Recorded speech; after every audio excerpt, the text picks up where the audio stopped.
أعوذ بالله من الشيطان الرجيم.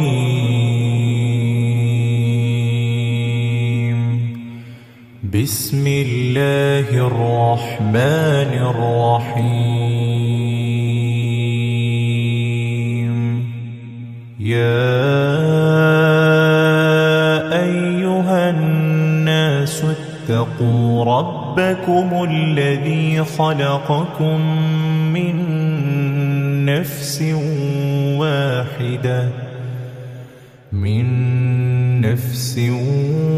واحدة وخلق منها زوجها وبث منهما رجالا كثيرا ونساء. واتقوا الله الذي تساءلون به والأرحام إن الله كان عليكم رقيبا. وآتوا اليتامى أموالهم ولا تتبدلوا الخبيث بالطيب ولا تأكلوا أموالهم إلى أموالكم إنه كان حوبا كبيرا. وإن خفتم ألا تقسطوا في اليتامى فانكحوا ما طاب لكم من النساء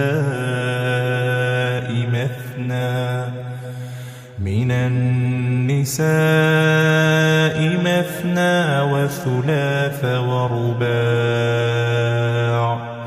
فإن خفتم ألا تعدلوا فواحدة أو ما ملكت أيمانكم ذلك أدنى ألا تعولوا. وآتوا النساء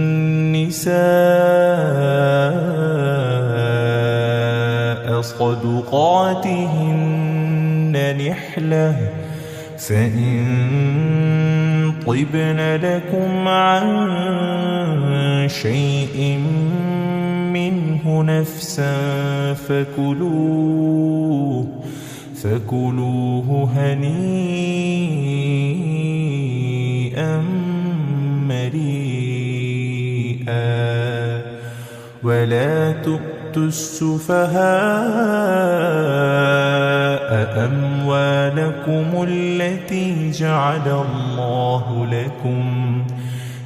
الله لكم قياما وارزقوهم فيها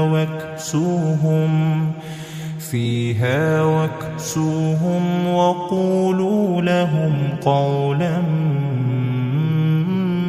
معروفا. وابتلوا اليتامى حتى إذا بلغوا النكاح فإن آنستم منهم رشدا فادفعوا إليهم أموالهم ولا تأكلوها إسرافا وبدارا أن يكبروا. ومن كان غنيا فليستعفف ومن كان فقيرا فليأكل بالمعروف. فإذا دفعتم إليهم أموالهم فأشهدوا عليهم وكفى بالله حسيبا. للرجال نصيب ترك الوالدان والأقربون. وللنساء نصيب مما ترك الوالدان والأقربون مما قل منه أو كثر نصيبا مفروضا. وإذا حضر القسمة أولو القربى واليتامى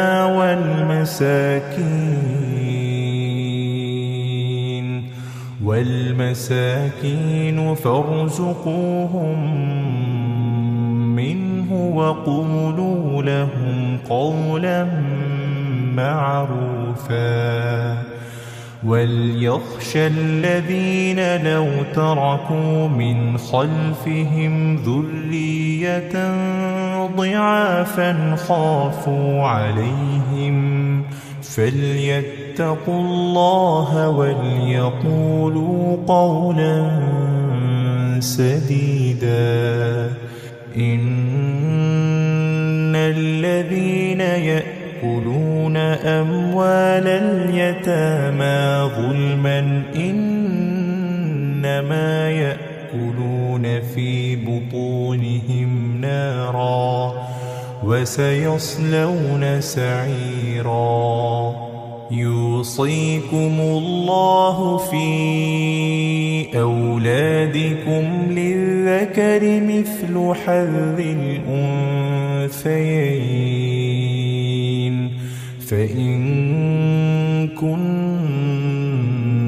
نساء فوق اثنتين فلهن ثلثا ما ترك وإن كانت واحدة فلها النصف. ولأبويه لكل واحد منهما السدس مما ترك إن كان له ولد. فإن لم يكن له ولد وورثه أبواه فلأمه الثلث. فإن كان له إخوة فلأمه السدس من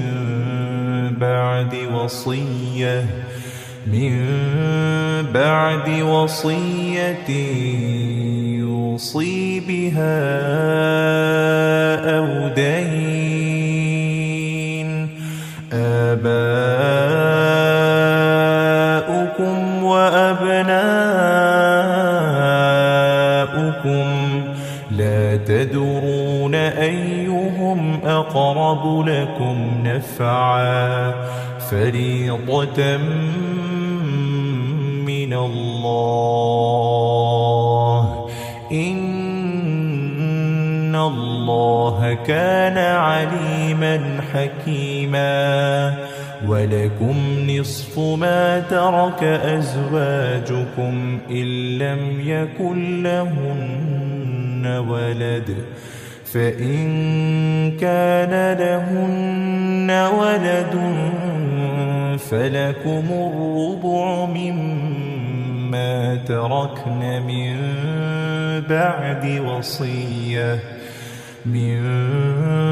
بعد وصية يوصين بها أو دين.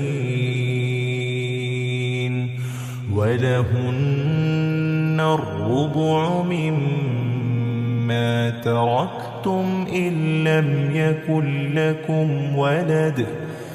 فإن كان لكم ولد فلهن الثمن مما تركتم من بعد وصية توصون بها أو دين. وإن كان رجل يورث كلالة أو امرأة وله أخ أو أخت فلكل واحد منهما السدس، فإن كانوا أكثر من ذلك فهم شركاء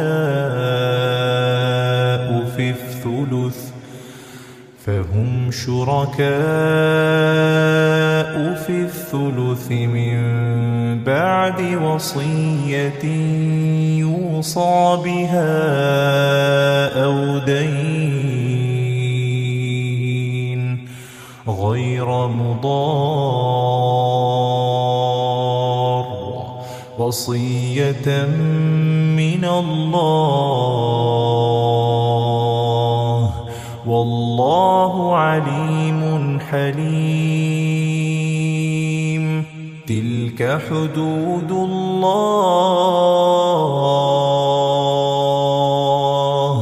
ومن يطع الله ورسوله يدخله جنات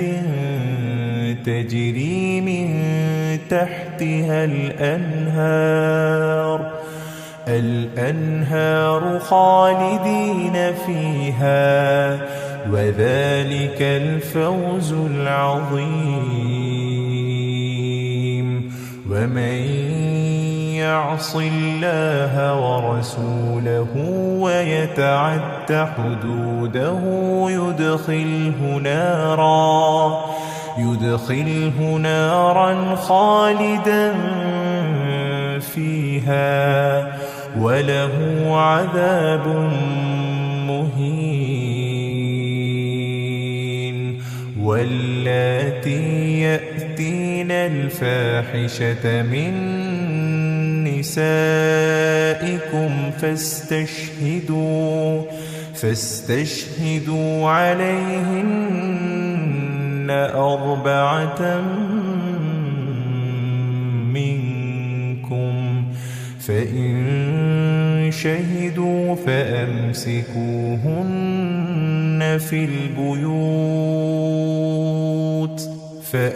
فأمسكوهن في البيوت حتى يتوفاهن الموت أو يجعل الله لهن سبيلا. واللذان يأتيانها منكم فآذوهما، فإن تابا وأصلحا فأعرضوا عنهما، إن الله كان توابا رحيما. إنما التوبة على الله للذين يعملون السوء بجهالة ثم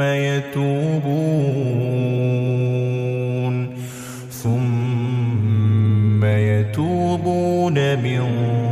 قريب فأولئك يتوب الله عليهم، وكان الله عليما حكيما. وليست التوبة للذين يعملون السيئات حتى إذا حضر أحدهم الموت قال إني تبت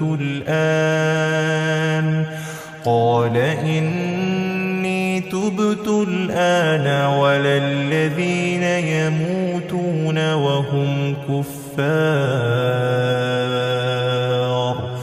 أولئك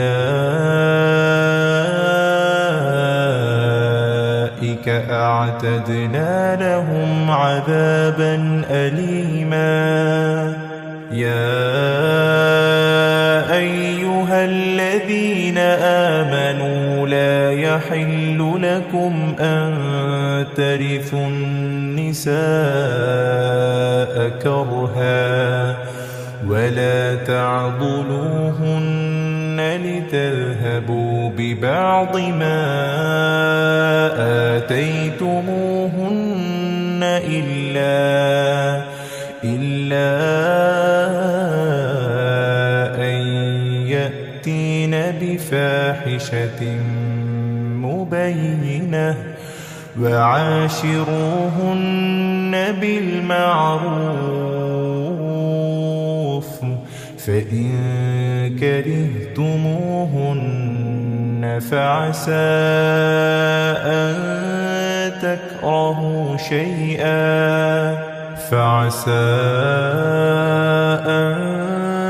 تكرهوا شيئا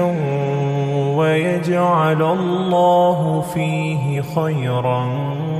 كثيرا وإن أردتم استبدال زوج مكان زوج وآتيتم إحداهن قنطارا فلا تأخذوا منه شيئا أتأخذونه بهتانا وإثما مبينا وكيف تأخذونه وقد أفضى بعضكم إلى بعض وأخذن منكم ميثاقا غليظا ولا تنكحوا ما نكح آباؤكم من النساء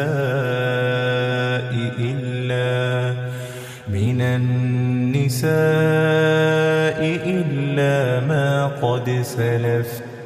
إنه كان فاحشة ومقتا وساء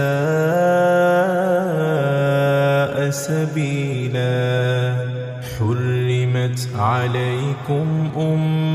أمهاتكم وبناتكم وأخواتكم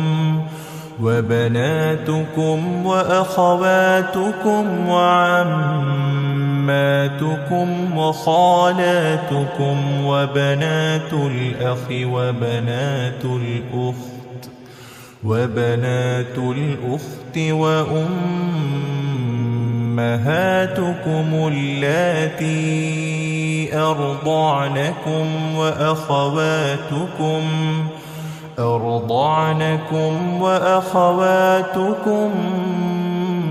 من الرضاعة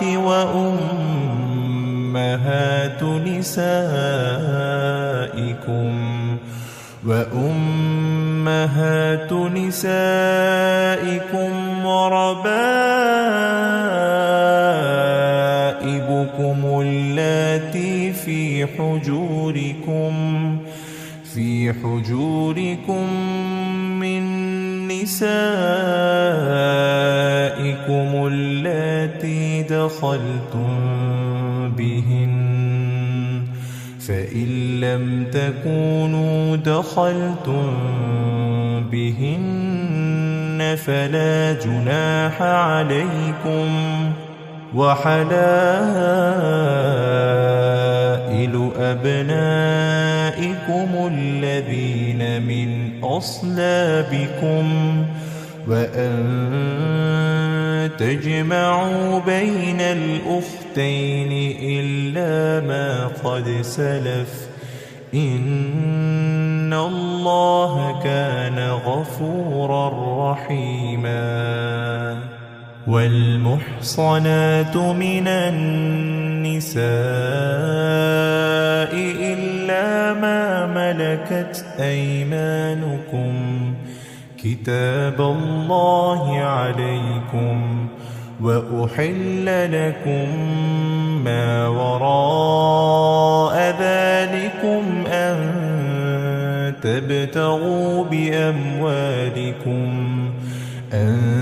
تبتغوا بأموالكم محصنين غير مسافحين فما استمتعتم به منهن فآتوهن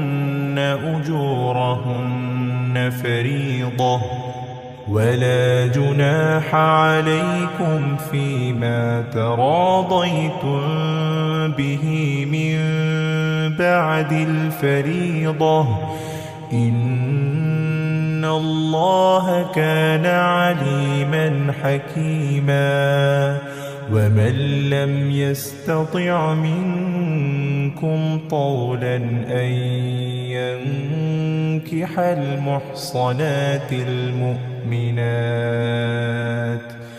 أن ينكح المحصنات المؤمنات فمما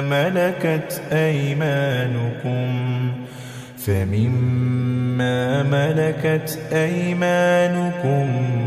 من فتياتكم المؤمنات والله أعلم بإيمانكم بعضكم من بعض فانكحوهن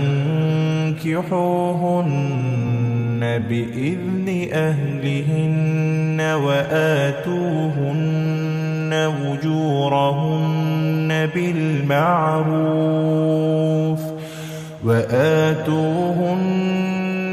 أجورهن بالمعروف محصنات غير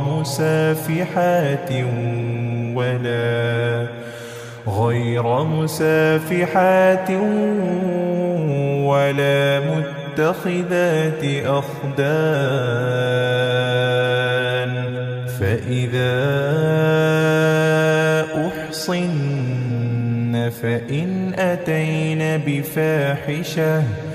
فإن أتين بفاحشة فعليهن نصف ما على المحصنات من العذاب ذلك لمن خشي العنة منكم وأن تصبروا خير لكم والله غفور رحيم يريد الله ليبين لكم ويهديكم سنن الذين من قبلكم ويتوب عليكم والله عليم حكيم والله يريد أن يتوب عليكم ويريد الذين يتبعون الشهوات أن تميلوا ميلا عظيما يريد الله أن يخفف عنكم وخلق الإنسان ضعيفا يا أيها الذين آمنوا لا تأكلوا أموالكم بينكم بالباطل إلا أن تكون تجارة عن تراض منكم ولا تقتلوا أنفسكم إن الله كان بكم رحيما ومن يفعل ذلك عدوانا وظلما فسوف نصليه نارا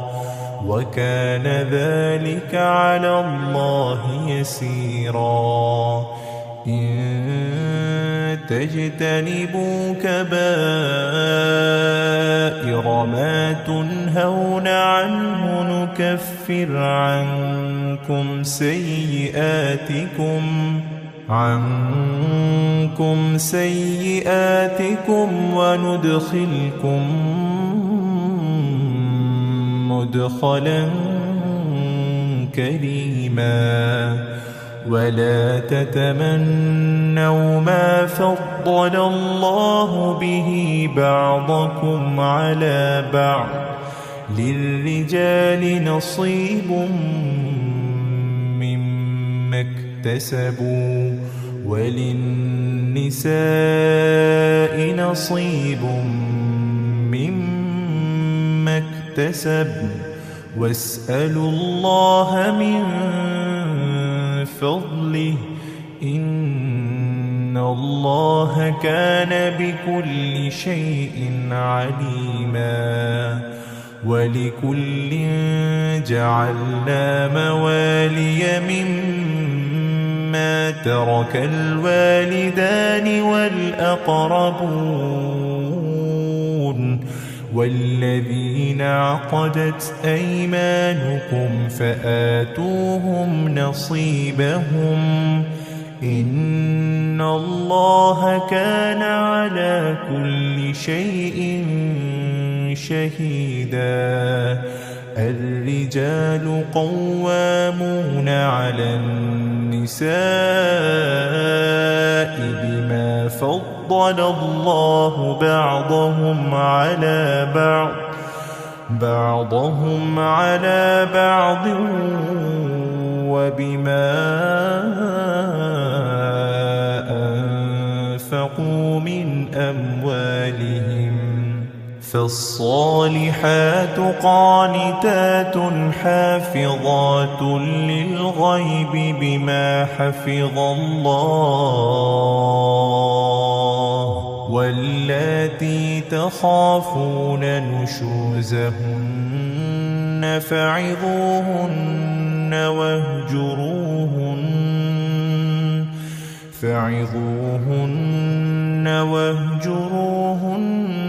في المضاجع واضربوهن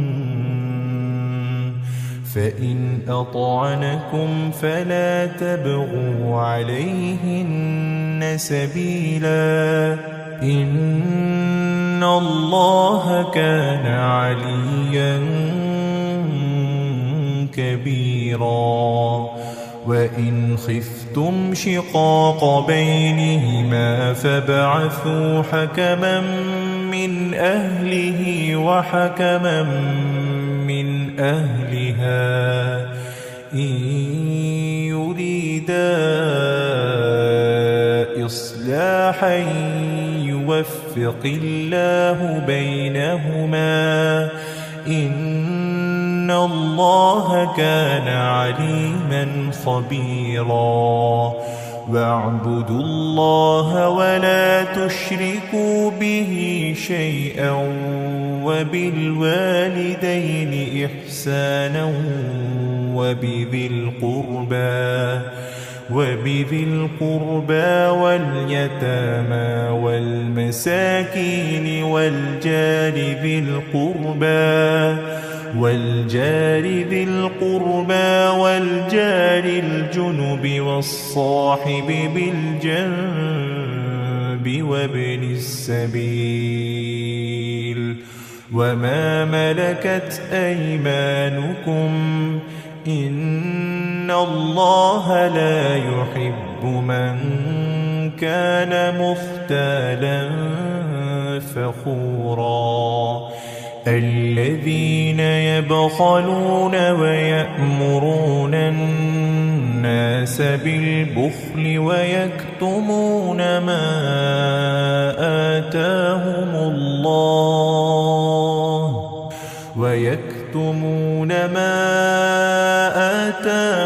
الله من فضله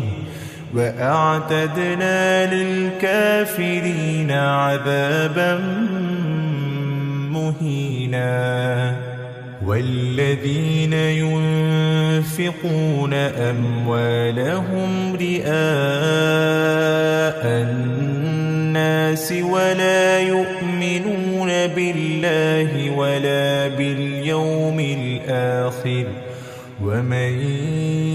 يكن الشيطان له قرينا فساء قرينا وماذا عليهم لو آمنوا بالله واليوم الآخر وأنفقوا مما رزقهم الله وكان الله بهم عليما إن الله لا يظلم مثقال ذرة وإن تك حسنة يضاعفها ويؤت من لدنه أجرا عظيما فكيف إذا جئنا من كل أمة بشهيد وجئنا بك على هؤلاء شهيدا يومئذ يود الذين كفروا وعصوا الرسول لو تسوى بهم الأرض ولا يكتمون الله حديثا يا أيها الذين آمنوا لا تقربوا الصلاة وأنتم سكارى حتى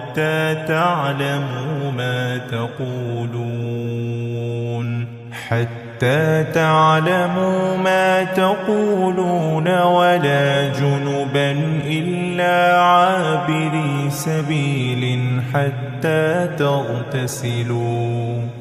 وإن كنتم مرضى أو على سفر أو جاء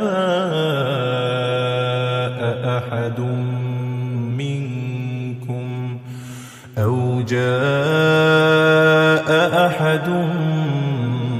منكم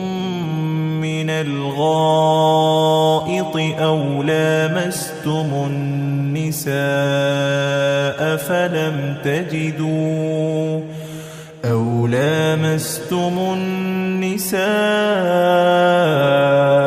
فلم تجدوا ماء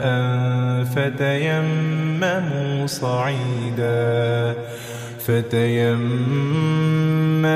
صعيدا طيبا فامسحوا بوجوهكم وأيديكم إن الله كان عفوا غفورا ألم تر إلى الذين أوتوا نصيبا من الكتاب يشترون الضلالة ويريدون أن تضلوا السبيل والله أعلم بأعدائكم وكفى بالله وليا وكفى بالله نصيرا من الذين هادوا يحرفون الكلم عن مواضعه ويقولون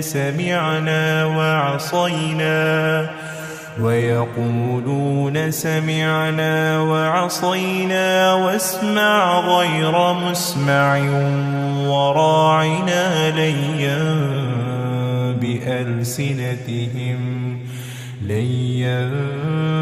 بألسنتهم وطعنا في الدين ولو أنهم قالوا سمعنا وأطعنا واسمع وانظرنا لكان خيرا لهم وأقوم ولكن لعنهم الله بكفرهم فلا يؤمنون إلا قليلا يا أيها أيها الذين أوتوا الكتاب آمنوا بما نزلنا مصدقا لما معكم من قبل أن نطمس وجوها فنردها على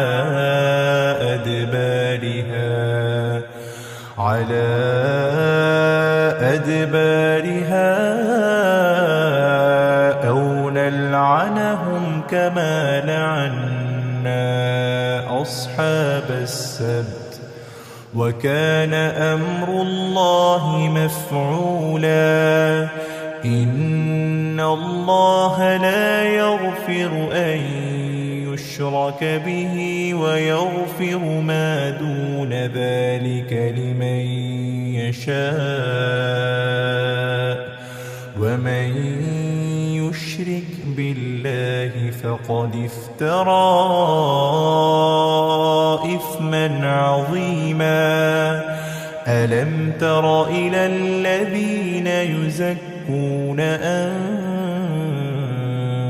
أنفسهم بل الله يزكي من يشاء ولا يظلمون فتيلا انظر كيف يفترون على الله الكذب وكفى به إثما مبينا ألم تر إلى الذين أوتوا نصيبا من الكتاب يؤمنون بالجبت والطاغوت ويقولون للذين كفروا هؤلاء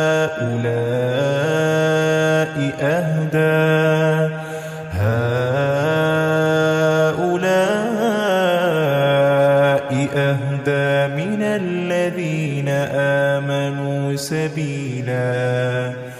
أولئك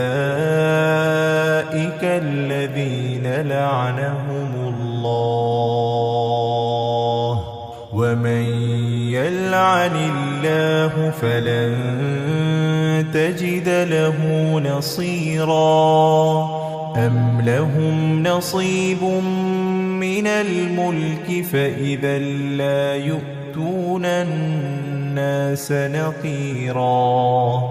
أم يحسدون الناس على ما آتاهم الله من فضله فقد آتينا آل إبراهيم الكتاب والحكمة وآتيناهم ملكا عظيما فمنهم من آمن به ومنهم من صد عنه وكفى بجهنم سعيرا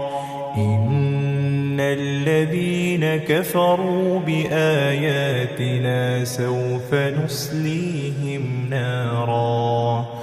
كلما نضجت جلودهم بدلناهم جلودا غيرها ليذوقوا العذاب إن الله كان عزيزا حكيما والذين آمنوا وعملوا الصالحات سندخلهم جنات تجري من تحتها الأنهار خالدين فيها أبدا لهم فيها أزواج مطهرة وندخلهم ظلا ظليلا إن الله يأمركم أن تؤدوا وأدوا الأمانات إلى أهلها وإذا حكمتم بين الناس أن تحكموا بالعدل إن الله نعم-ما يعظكم به إن الله كان سميعا بصيرا يا أيها الذين آمنوا أطيعوا الله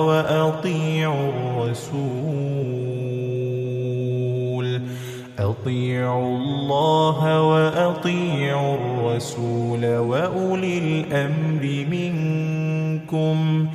فإن تنازعتم في شيء فردوه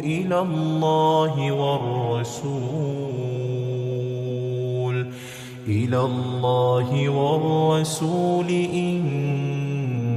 كنتم تؤمنون بالله واليوم الآخر ذلك خير وأحسن تأويلا ألم تر إلى الذين يزعمون أنهم آمنوا بما أنزل إليك وما أنزل من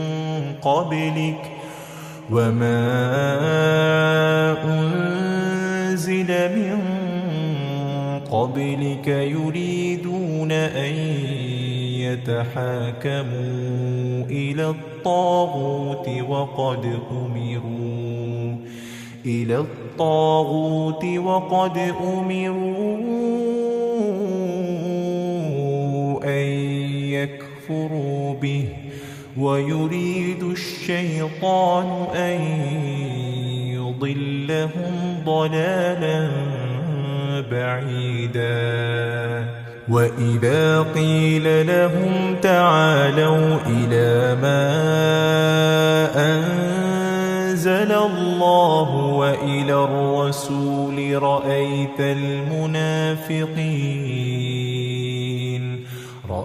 المنافقين يصدون عنك صدودا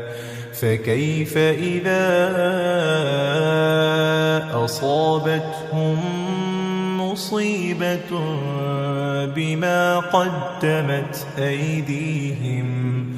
ثم جاءوك يحلفون بالله إن أردنا إلا إحسانا وتوفيقا أولئك الذين يعلم الله ما في قلوبهم فأعرض عنهم وعظهم وقل لهم في أنفسهم قولا بليغا وما أرسلنا من رسول إلا ليطاع بإذن الله ولو أنهم إذ ظلموا أنفسهم جاءوك فاستغفروا الله واستغفر لهم الرسول لوجدوا الله توابا رحيما فلا وربك لا يؤمنون حتى يحكموك فيما شجر بينهم ثم لا يجدوا في أنفسهم حرجا مما ما قضيت ويسلموا تسليما. ولو أنا كتبنا عليهم أن اقتلوا أنفسكم أو اخرجوا من دياركم ما فعلوه إلا قليل منهم، ولو أنهم فعلوا ما يوعظون به لكان خيرا لهم وأشد تثبيتا، وإذا لآتيناهم من لدنا أجرا عظيما ولهديناهم صراطا مستقيما. ومن يطع الله والرسول فأولئك مع الذين أنعم الله عليهم من النبيين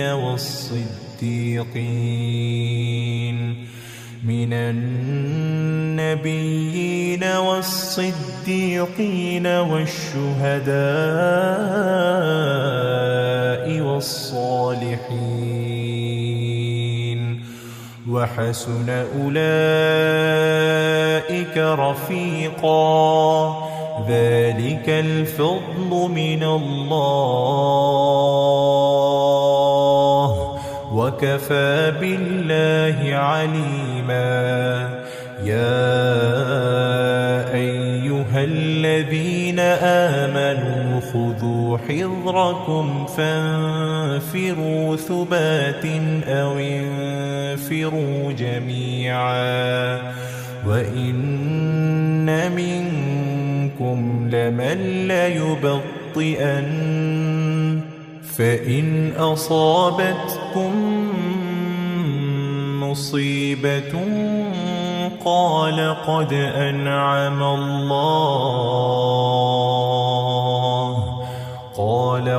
أنعم الله علي إذ لم أكن معهم شهيدا، ولئن أصابكم فضل من الله ليقولن كأن لم تكن بينكم وبينه مودة يا ليتني كنت معهم فأفوز فوزا عظيما. فليقاتل في سبيل الله الذين يشرون الحياة الدنيا بالآخرة، ومن يقاتل في سبيل الله فيقتل أو يغلب فسوف نؤتيه أجرا عظيما. وما لكم لا تقاتلون في سبيل الله والمستضعفين من الرجال والنساء والولدان الذين يقولون ربنا أخرجنا من هذه القرية الظالم أهلها واجعل لنا من لدنك وليا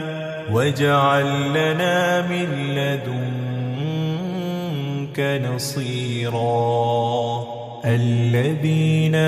آمنوا يقاتلون في سبيل الله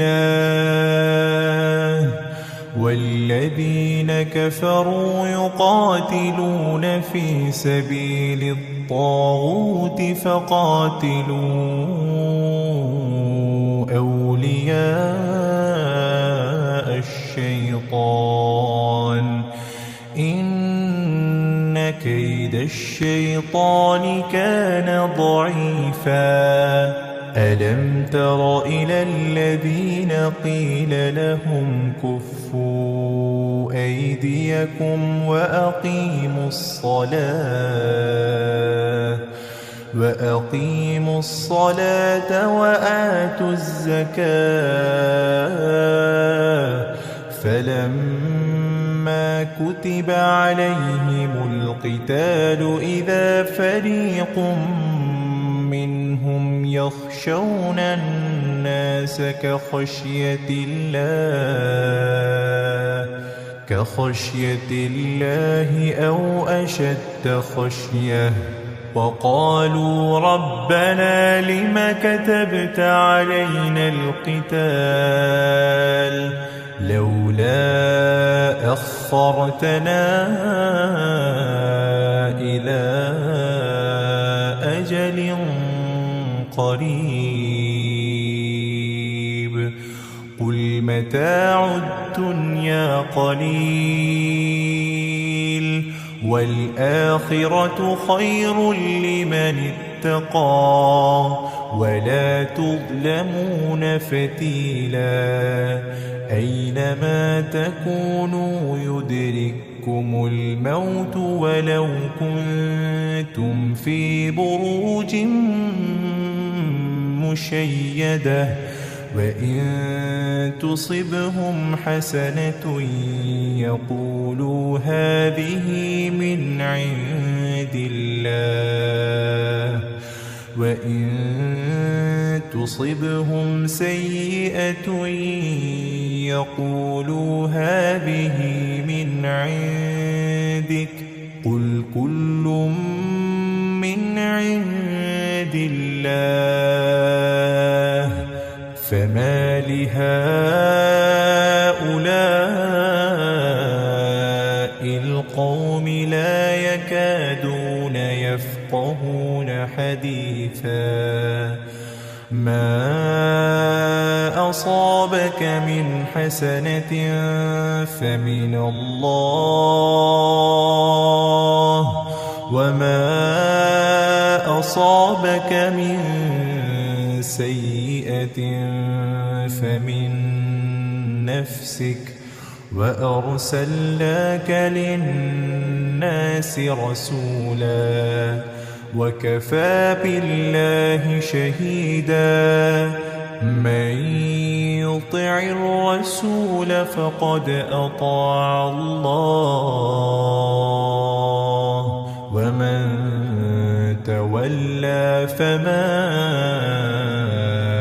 أرسلناك عليهم حفيظا ويقولون طاعة فإذا برزوا من عندك بيت طائفة منهم غير الذي تقول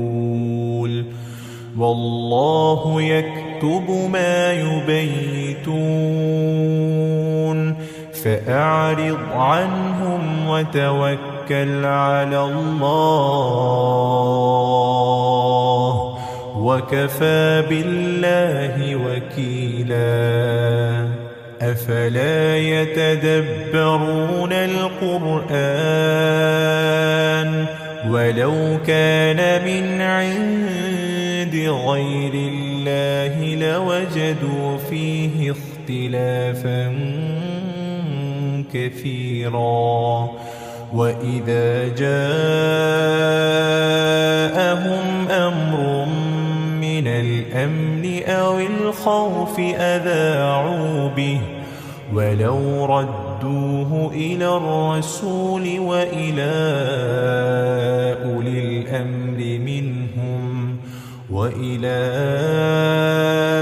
الأمر منهم لعلمه الذين يستنبطونه منهم ولولا فضل الله عليكم ورحمته لاتبعتم الشيطان إلا قليلا فقاتل في سبيل الله لا تكلف إلا نفسك وحرض المؤمنين. عسى الله أن يكف بأس الذين كفروا والله أشد بأسا وأشد تنكيلا. من يشفع شفاعة حسنة يكن له نصيب منها ومن يشفع شفاعة سيئة يكن له كفل منها وكان الله على كل شيء مقيتا. وإذا حييتم بتحية فحيوا بأحسن منها أو ردوها إن الله كان على كل شيء حسيبا. الله لا إله إلا هو ليجمعنكم إلى يوم القيامة لا ريب فيه ومن أصدق من الله حديثا. فما لكم في المنافقين فئتين والله أركسهم بما كسبوا أتريدون أن تهدوا من أضل الله ومن يضلل الله فلن تجد له سبيلا. ودوا لو تكفرون كما كفروا فتكونون سواء فلا تتخذوا منهم أولياء حتى يهاجروا في سبيل الله فإن تولوا فخذوهم واقتلوهم حيث وجدتموهم ولا تتخذوا منهم وليا ولا نصيرا إلا الذين يصلون إلى قوم بينكم وبينهم ميثاق أو جاءوكم حصرت صدورهم أن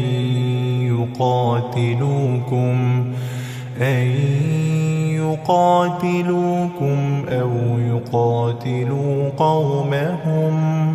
ولو شاء الله لسلطهم عليكم فلقاتلوكم فإن اعتزلوكم فلم يقاتلوكم وألقوا إليكم السلم فما جعل الله لكم عليهم سبيلا. ستجدون آخرين يريدون أن يأمنوكم ويأمنوا قومهم كلما ردوا إلى الفتنة أركسوا فيها فإن لم يعتزلوكم ويلقوا إليكم السلم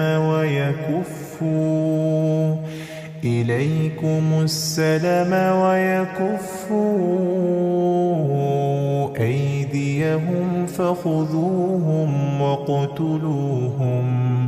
واقتلوهم حيث ثقفتموهم وأولئكم جعلوا جعلنا لكم عليهم سلطانا مبينا وما كان لمؤمن أن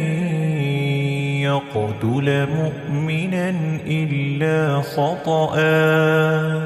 ومن قتل مؤمنا خطأ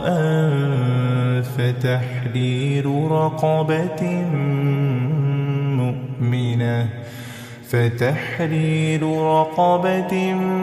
مؤمنة ودية مسلمة إلى أهله إلا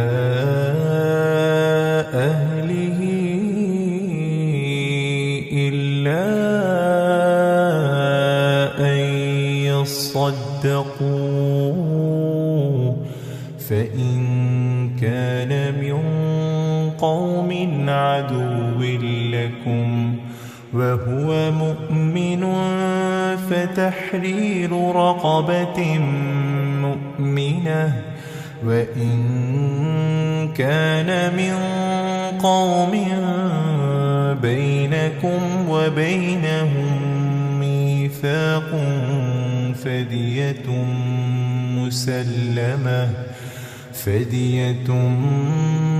مسلمة إلى أهله وتحرير رقبة مؤمنة فمن لم يجد فصيام شهرين متتابعين توبة من الله وكان الله عليما حكيما ومن يقتل مؤمنا متعمدا فجزاؤه جهنم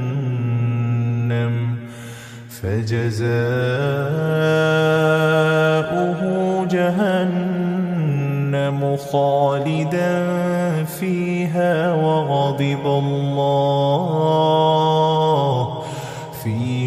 وغضب الله عليه ولعنه وأعد له عذابا عظيما يا أيها الذين آمنوا إذا ضربتم في سبيل الله فتبينوا ولا تقولوا لمن ألقى إليكم السلام لست مؤمنا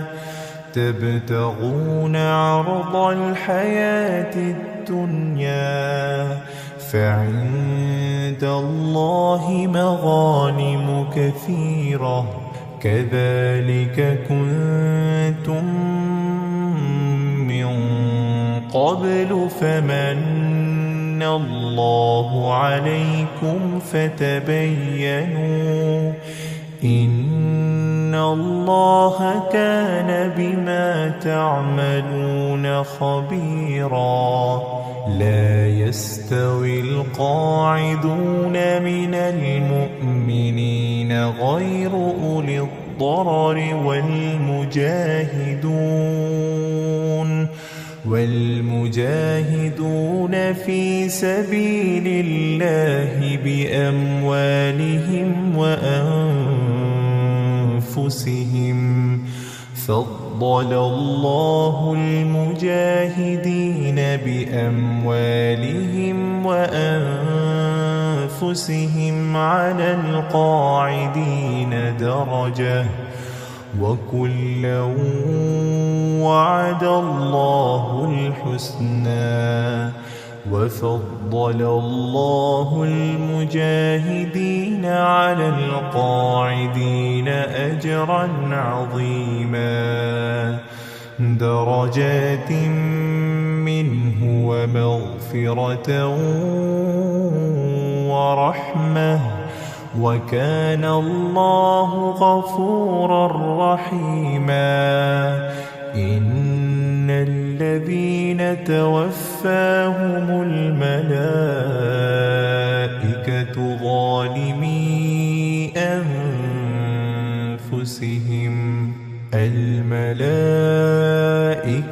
ظالمي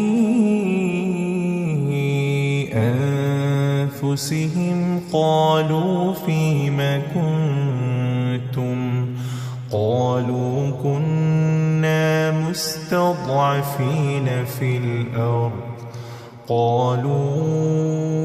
ألم تكن أرض الله واسعة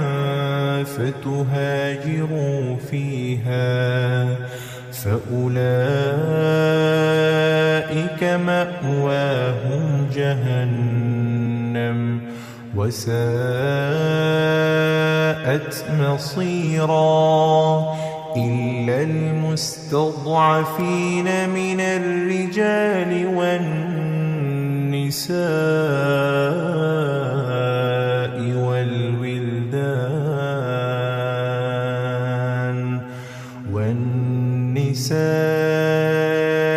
والولدان لا يستطيعون حيلة ولا يهتدون سبيلا فأولئك عسى الله أن يعفو عنهم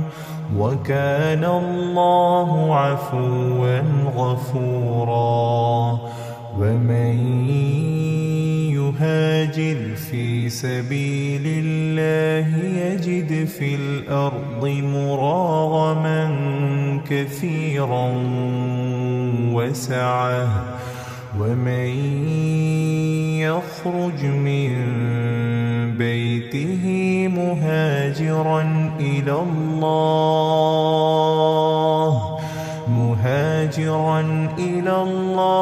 ورسوله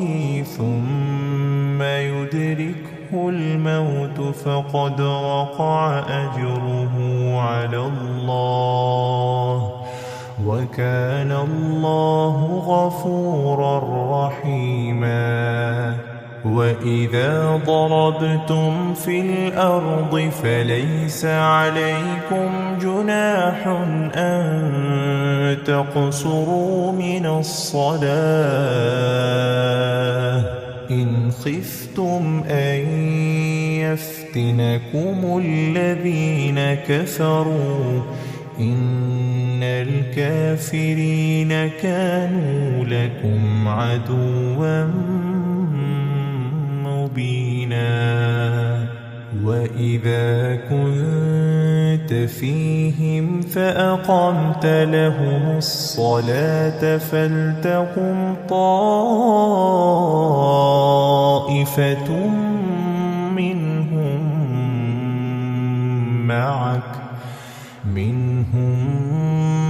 معك وليأخذوا أسلحتهم فإذا سجدوا فليكونوا من ورائكم ولتأت طائفة أخرى لم يصلوا فليصلوا معك وليأخذوا حذرهم وأسلحتهم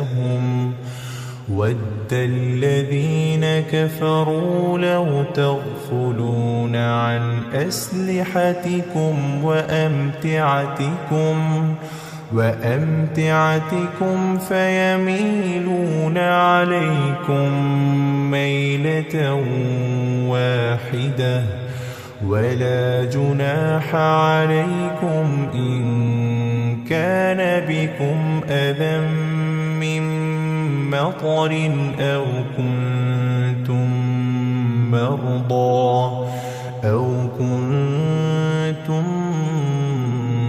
مرضى أن تضعوا أسلحتكم وخذوا حذركم إن الله أعد للكافرين عذابا مهينا فإذا قضيتم الصلاة فاذكروا الله قياما وقعودا وعلى جنوبكم فإذا طمأننتم فأقيموا الصلاة إن الصلاة كانت على المؤمنين كتابا موقوتا ولا تهنوا في ابتغاء القوم إن تكونوا تألمون فإنهم يألمون كما تألمون وترجون من الله ما لا يرجون وكان الله عليما حكيما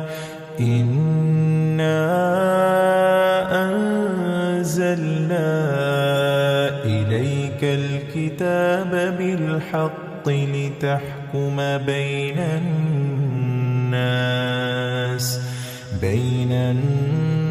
الناس بما أراك الله ولا تكن للخائنين خصيما واستغفر الله إن الله كان غفورا رحيما ولا تجادل عن الذين يختانون أنفسهم إن الله لا يحب من كان خوانا أثيما يستخفون من الناس ولا يستخفون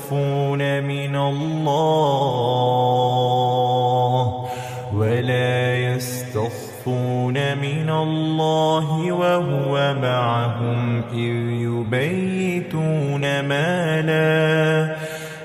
يبيتون ما لا يرضى من القول وكان الله بما يعملون محيطا ها أنتم هؤلاء جادلتم عنهم في الحياة الدنيا فمن يجادل الله عنهم يوم القيامة أم من يكون عليهم وكيلا ومن يعمل سوءا أو يظلم نفسه ثم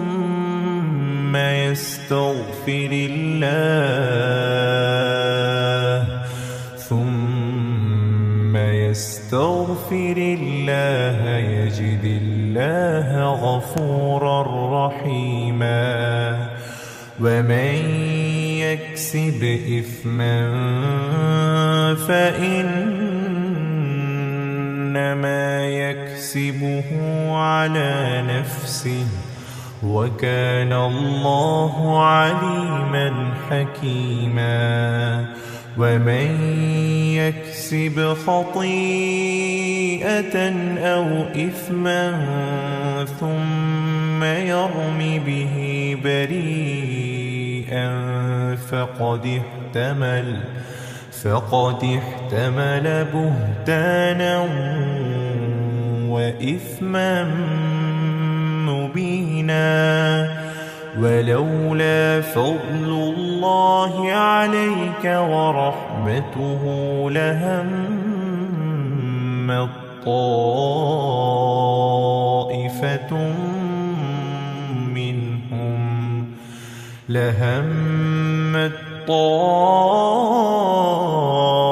طائفة منهم أن يضلوك وما يضلون إلا أنفسهم وما يضرونك من شيء وأنزل الله عليك الكتاب والحكمة وعلمك ما لم تكن تعلم وكان فضل الله عليك عظيما لا خير في كثير من نجواهم إلا من أمر بصدقة أو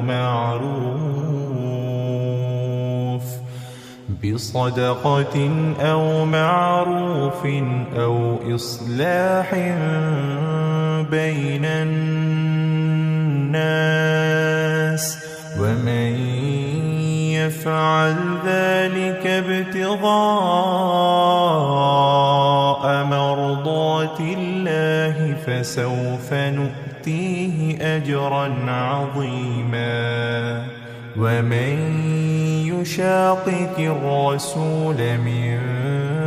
بعد ما تبين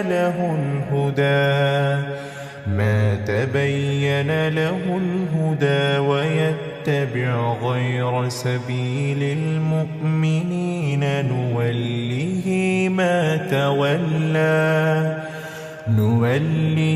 ما تولى ونصله جهنم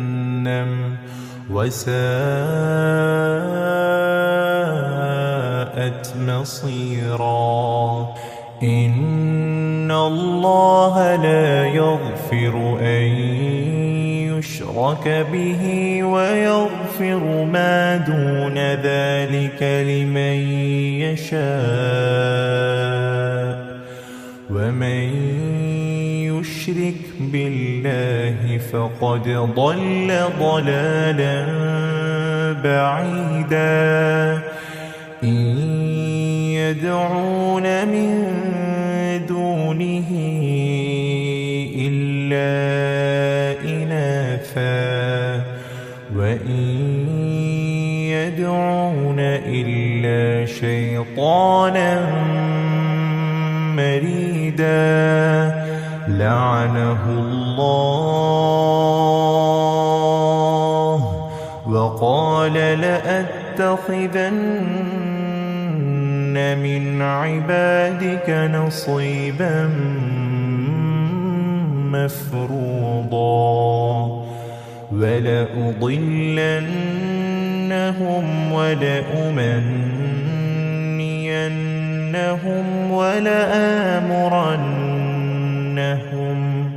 ولآمرنهم فليبتكن آذان الأنعام ولآمرنهم فليغيرن خلق الله ومن يتخذ الشيطان وليا من دون الله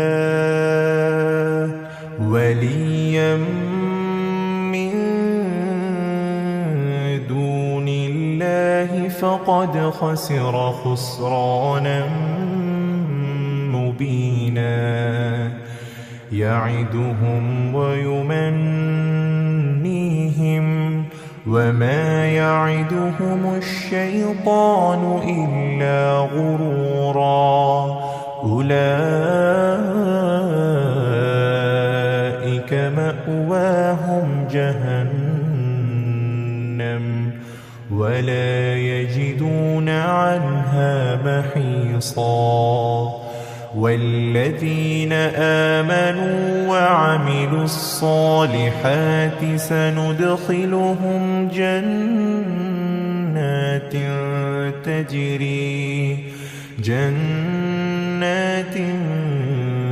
تجري من تحتها الأنهار خالدين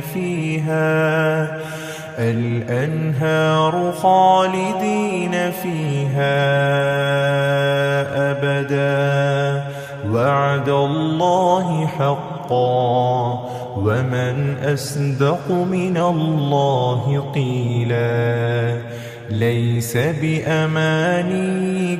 ولا أماني أهل الكتاب من يعمل سوءا يجز به ولا يجد له من دون الله وليا ولا نصيرا ومن يعمل من الصالحات من ذكر أو أنثى وهو مؤمن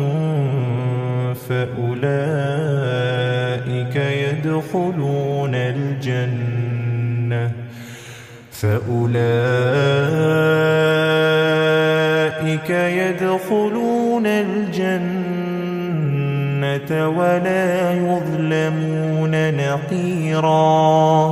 ومن أحسن دينا ممن أسلم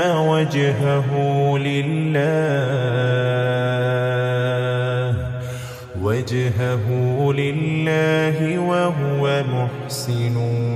واتبع ملة إبراهيم حنيفا واتخذ الله إبراهيم خليلا ولله ما في السماوات وما في الأرض وكان الله بكل شيء محيطا ويستفتونك في النساء قل الله يفتيكم فيهن وما يتلى عليكم في الكتاب في يتامى النساء اللاتي لا تؤتونهن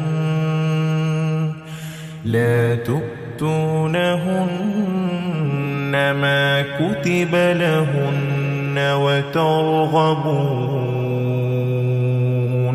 وترغبون أن تنكحوهن والمستضعفين من الولدان وأن تقوموا لليتامى بالقسط وما تفعلوا من خير فإن الله كان به عليما وإن امرأة خافت من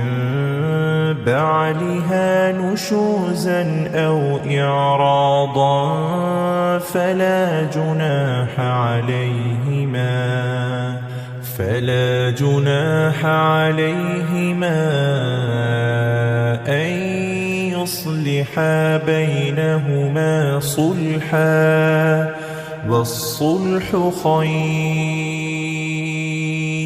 وأحضرت الأنفس الشح وإن تحسنوا وتتقوا فإن الله كان بما تعملون خبيرا ولن تستطيعوا أن تعدلوا بين النساء ولو حرصتم فلا تميلوا كل الميل فتذروها كالمعلقة وإن تصلحوا وتتقوا فإن الله كان غفورا رحيما وإن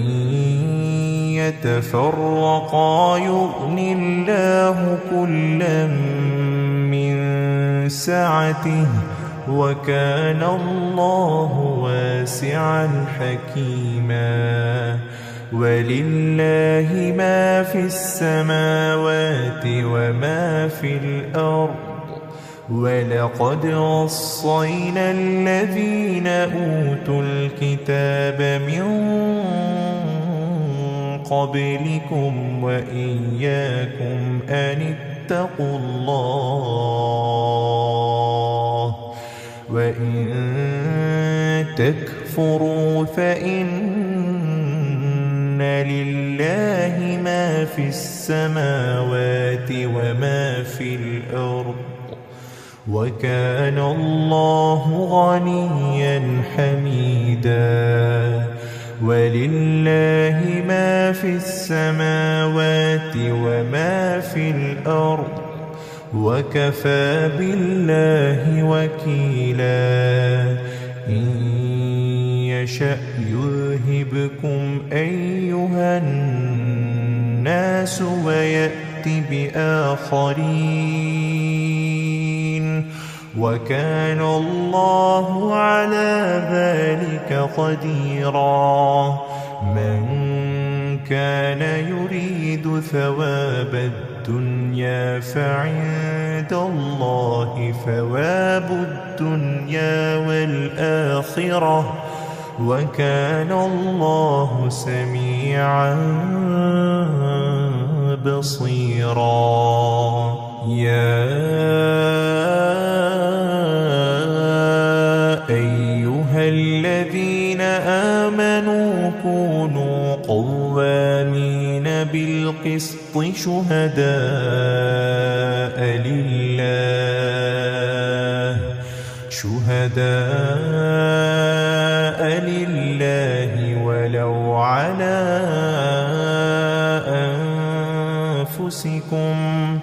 ولو على أنفسكم أو الوالدين والأقربين إن يكن غنيا أو فقيرا فالله أولى بهما فلا تتبعوا الهوى أن تعدلوا وإن تلووا أو تعرضوا فإن الله كان بما تعملون خبيرا يا أيها الذين آمنوا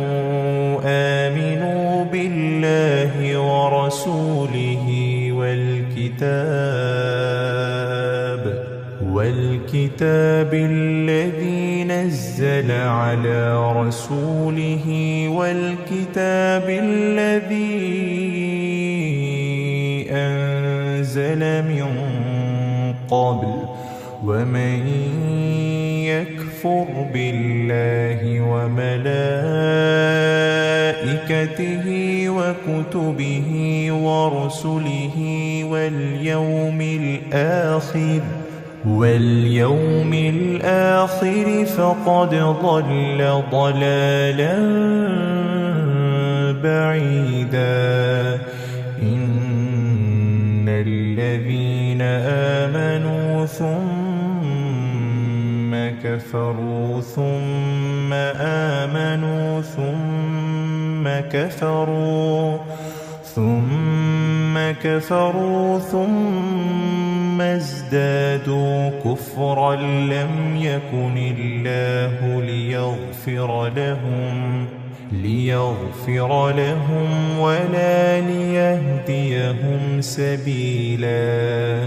بشر المنافقين بأن لهم عذابا أليما الذين يتخذون الكافرين أولياء من دون المؤمنين أيبتغون عندهم العزة فإن العزة لله جميعا وقد نزل عليكم في الكتاب أن إذا سمعتم آيات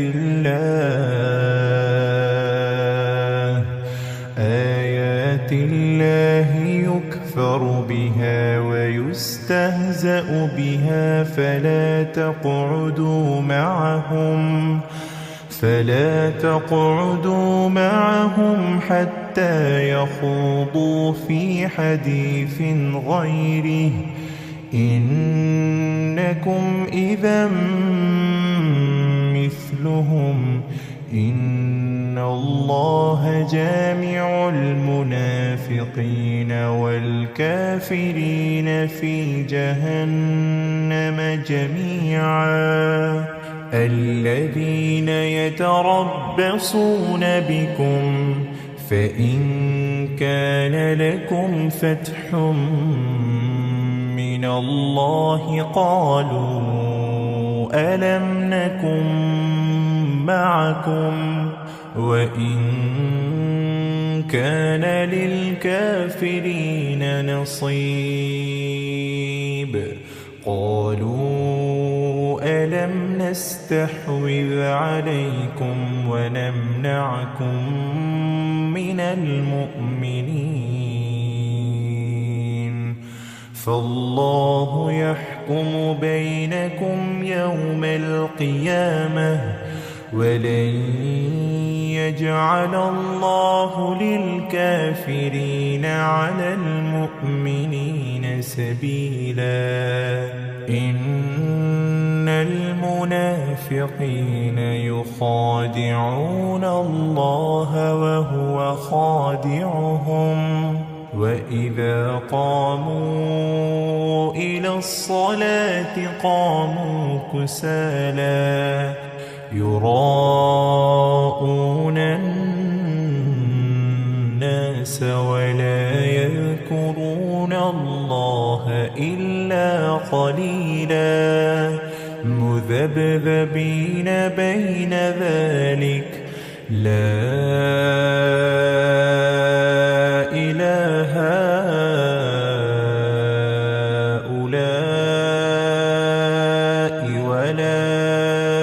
إله هؤلاء ومن يضلل الله فلن تجد له سبيلا يا أيها الذين آمنوا لا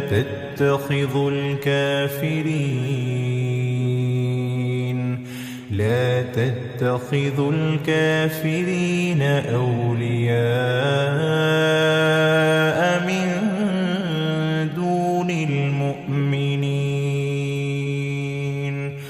أتريدون أن تجعلوا لله عليكم سلطانا مبينا إن المنافقين في الدرك الأسفل من النار ولن تجد لهم نصيرا إلا الذين تابوا وأصلحوا واعتصموا بالله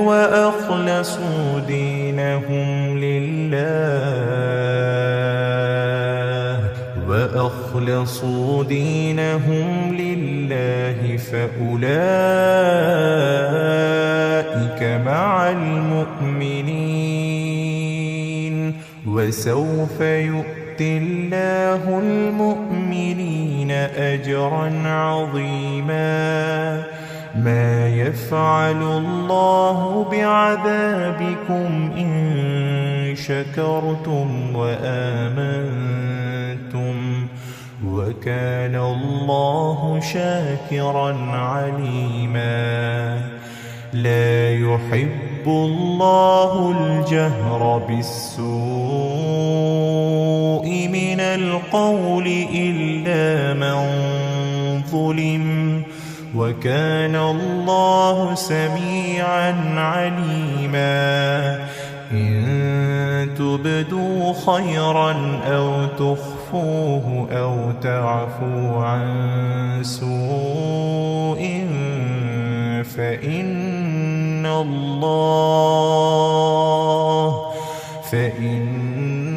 الله كان عفوا قديرا. إن الذين يكفرون بالله ورسله ويريدون أن يفرقوا بين الله ورسله ويقولون نؤمن ببعض ونكفر ببعض ويريدون أن يتخذوا بين ذلك سبيلا. أولئك هم الكافرون حقا وأعتدنا للكافرين عذابا مهينا. والذين آمنوا بالله ورسله ولم يفرقوا بين أحد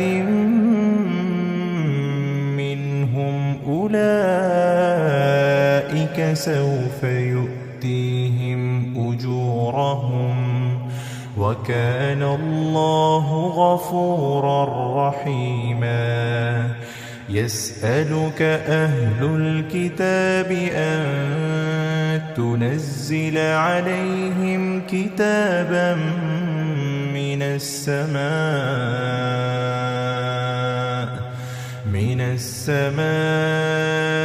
فقد سألوا موسى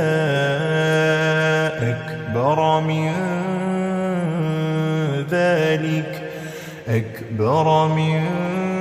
ذلك فقالوا أرنا الله جهرة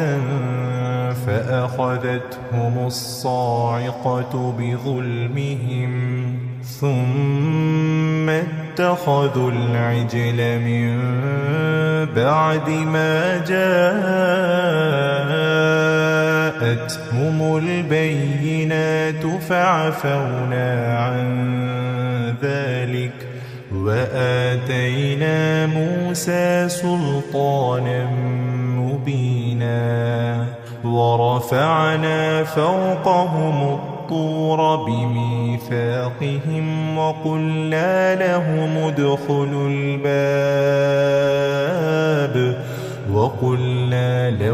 ادخلوا الباب سجدا وقلنا لهم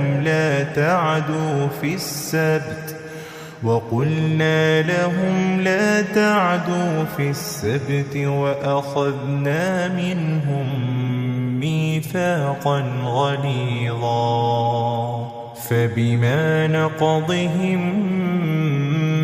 ميثاقهم وكفرهم بآيات الله وقتلهم الأنبياء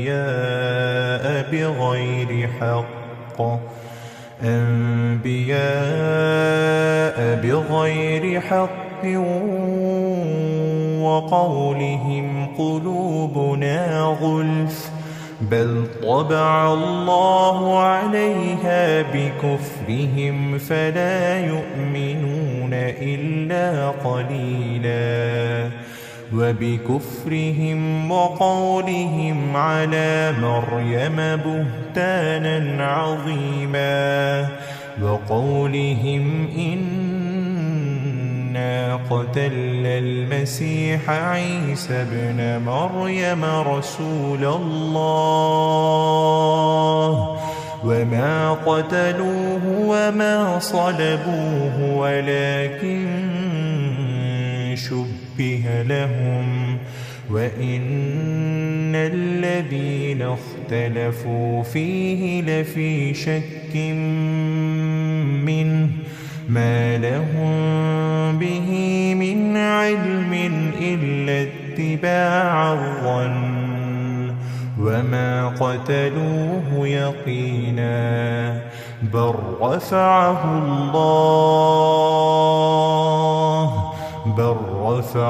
الله إليه وكان الله عزيزا حكيما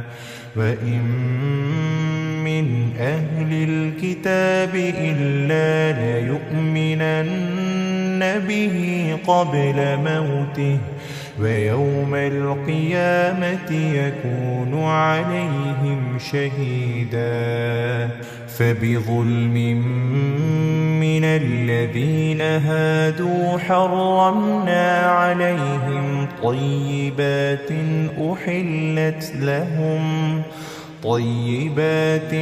أحلت لهم وبصدهم عن سبيل الله كثيرا وأخذهم الربا وقد نهوا عنه وأكلهم أموال الناس بالباطل وأعتدنا للكافرين منهم عذابا أليما لكن الراسخون في العلم منهم والمؤمنون يؤمنون بما أنزل إليك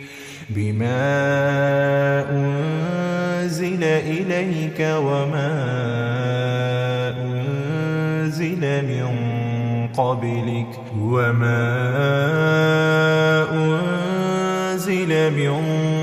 قبلك والمقيمين الصلاة والمؤتون الزكاة والمؤمنون بالله واليوم الآخر أولئك سنؤتيهم أجرا عظيما إنا أوحينا إليك كما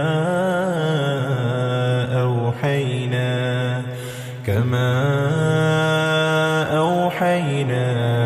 إلى نوح والنبيين من بعده وأوحينا إلى إبراهيم وإسماعيل وإسحاق ويعقوب والأسباط وعيسى وأيوب ويونس وهارون وسليمان وآتينا داود زبورا ورسلا قد قصصناهم عليك من قبل ورسلا لم نقصصهم عليك وكلم الله موسى تكليما رسلا مبشرين ومنذرين لئلا يكون للناس على الله حجة بعد الرسل وكان الله عزيزا حكيما لكن الله يشهد بما أنزل إليك أنزله بعلمه والملائكة يشهدون وكفى بالله شهيدا. إن الذين كفروا وصدوا عن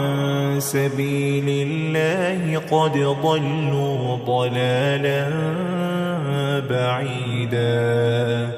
إن الذين كفروا وظلموا لم يكن الله ليغفر لهم ولا ليهديهم طريقا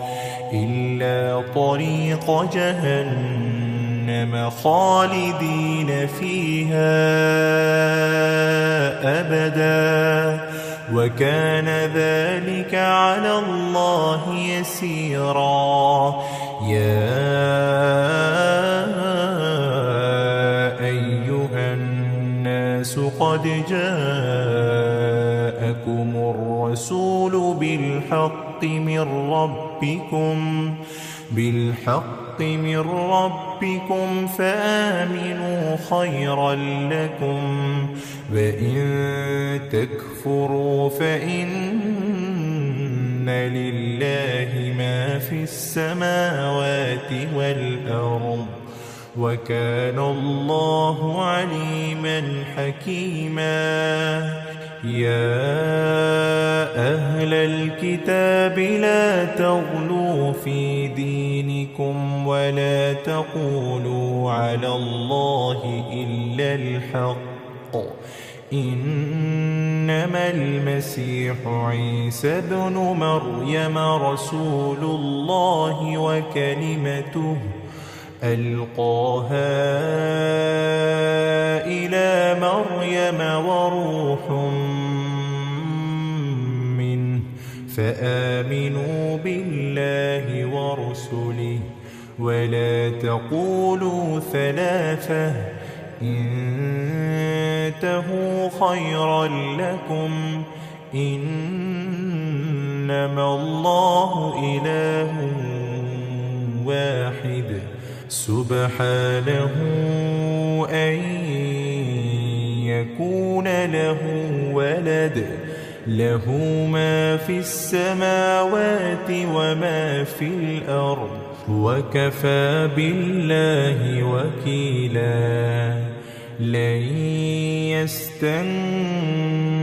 المسيح أن يكون عبدا لله ولا الملائكة المقربون ومن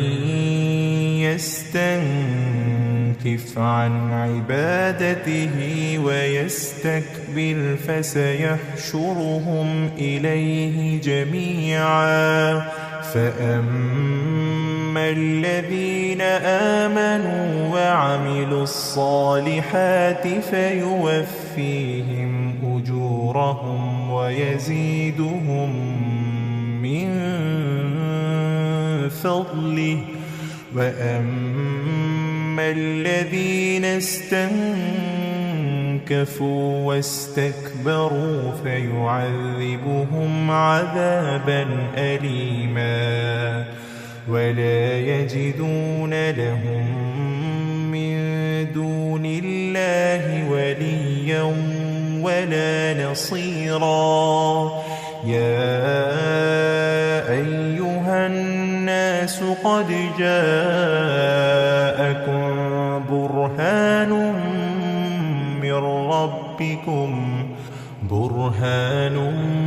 من ربكم وأنزلنا إليكم نورا مبينا. فأما الذين آمنوا بالله واعتصموا به فسيدخلهم في رحمة منه وفضل ويهديهم إليه صراطا مستقيما. يستفتونك قل الله يفتيكم في الكلالة إن امرؤ هلك ليس له ولد وله أخت فلها نصف ما ترك وهو يرثها إن لم يكن لها ولد فإن كانت اثنتين فلهما الثلثان مما ترك وإن كانوا إخوة رجالا ونساء فللذكر مثل حظ الأنثيين يبين الله لكم أن تضلوا والله بكل شيء عليم